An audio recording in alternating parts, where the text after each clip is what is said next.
Ashoka Medicover हॉस्पिटलचे प्रसिद्ध neurosurgeon आणि spine surgeon doctor Shekhar Chirmade यांनी 7,000हून अधिक यशस्वी न्यूरोसर्जरी पूर्ण करत वैद्यकीय क्षेत्रात अभूतपूर्व टप्पा गाठला असून गेल्या 28 वर्षापासून न्यूरोसर्जरी क्षेत्रात कार्यरत असलेल्या डॉक्टर चिरमाडे यांनी मेंदू, मणका आणि अपघातातील गंभीर दुखापतींवरील हजारो जटिल शस्त्रक्रिया यशस्वीरित्या पार पाडल्या आहेत. विशेष म्हणजे त्यांच्या एकूण शस्त्रक्रियांपैकी 2,500हून अधिक न्यूरोसर्जरी अशोका मेडिकवर हॉस्पिटल येथे यशस्वीरित्या करण्यात आल्या आहेत. तसेच योग्य निदान, औषधोपचार आणि फिजिओथेरपीच्या मदतीने अनेक रुग्णांना शस्त्रक्रियेविनाही नवजीवन देण्यात आले आहे. यावेळी डॉक्टर चिरमाडे यांनी मिनिमली इन्व्हेसिव्ह स्पाइन सर्जरी यामुळे रुग्णांना कमी वेदना, कमी रक्तस्राव आणि जलद रिकव्हरीचा फायदा होत असल्याचे सांगितले. तसेच ट्रॉमा आणि अपघातांमध्ये गोल्डन हाऊरचे महत्त्व अधोरेखित करत अत्याधुनिक ICU, CT स्कॅन आणि सुपर स्पेशालिटी सुविधा रुग्णांसाठी जीवनदायी ठरत असल्याचे नमूद केले असून पॅरालिसिस पेशंटसाठी बी फास्ट हे धोरण लक्षात ठेवण्याचं आवाहन डॉक्टर चिरमाडे यांनी केले आहे.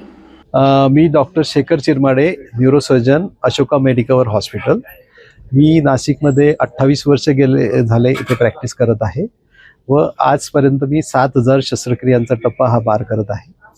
यापैकी मी 7 ते 8 वर्ष झाले अशोका मेडिकवर हॉस्पिटलमध्ये आहे. इथे मी साधारणपणे 2,500 शस्त्रक्रिया केल्यात व त्याच्या अगोदरच्या सर्व शस्त्रक्रिया मी नाशिकमधील विविध हॉस्पिटल्समध्ये गेल्या. त्याच्या अगोदर साधारण 15-1 वर्षापर्यंत मी शस्त्रक्रिया केल्या आहे.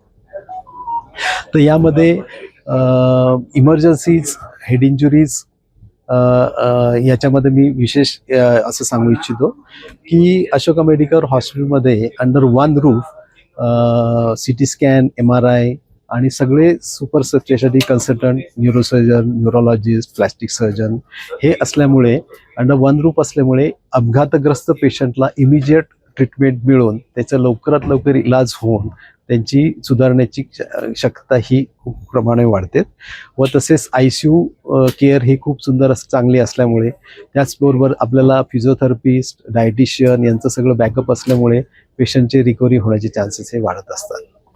तसेच आपण या हॉस्पिटलमध्ये अद्ययावत अशा मिनिमली इन्व्हेजिव्ह स्पायनल सर्जरीची सुरुवात केली, ज्याला मिनिमली इन्व्हेजिव्ह स्पायनल सर्जरी म्हणतात. यामध्ये कमीत कमी छेद करून म्हणजे अगदी काही पेशंटमध्ये 2 सेंटीमीटरच्या छिद्रामधनं सुद्धा आपण मणक्यांचं ऑपरेशन करू शकतो. सगळ्याच पेशंटला करता येईल असं नाही, पण सिलेक्टेड पेशंटला करता येतो. अशा मिनिमली इन्व्हेजिव्ह स्पाइन सर्जरीची आपण सुरुवात केली आहे. याचे सुद्धा साधारण 7-8 वर्ष झालेले आहेत. यामध्ये पेशंटला कमीत कमी वेदना राहतात व पेशंट लवकरात लवकर बरा होऊन लवकरात लवकर घरी जाऊ शकतो व त्याची रिकव्हरी ही फास्ट होत असते. तर बी फास्ट बद्दल आता तुम्ही सांगितलं.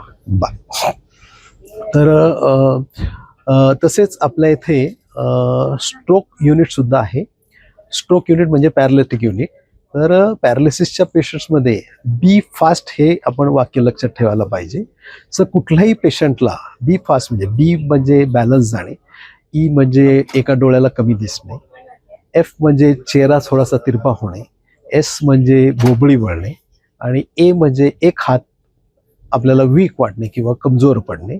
तर अशा जर का सिम्पटम्स पेशंटला येत असतील तर पेशंटला एक टाईम इज इम्पॉर्टंट आणि त्याला 3 तासाच्या आतमध्ये त्याचं डायग्नोसिस होऊन जर का हॉस्पिटलला तो पोचला, 3 तासामध्ये त्याला इंजेक्शन दिलं तर पॅरालिटिक अटॅक हा पूर्णपणे रिव्हर्स होऊ शकतो. अदरवाईज पॅरालिटिक अटॅक कंप्लीट झाल्यानंतर पॅरालिसिस किती रिकवर होईल, काय होईल ह्याची शाश्वती नसते. म्हणून 3 ते 8 तासाच्या आत डायग्नोसिस होऊन त्याची ट्रीटमेंट होणं हे गरजेचं असतं. म्हणून बी फास्ट हे ब्रीदवाक्य स्ट्रोक करता तुम्ही लक्षात ठेवायला पाहिजे. तर ह्या सर्व शस्त्रक्रिया आणि एवढं सगळं हे जे मला यश प्राप्त झालं, ह्या सर्व रुग्णांनी माझ्यावरती जो विश्वास ठेवला त्यामुळेच मी हे सगळं एवढं सगळं करू शकलो.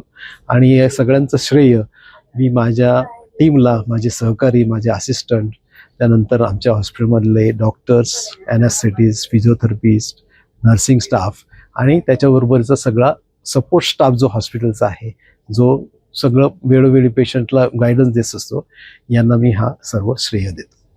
धन्यवाद. ओके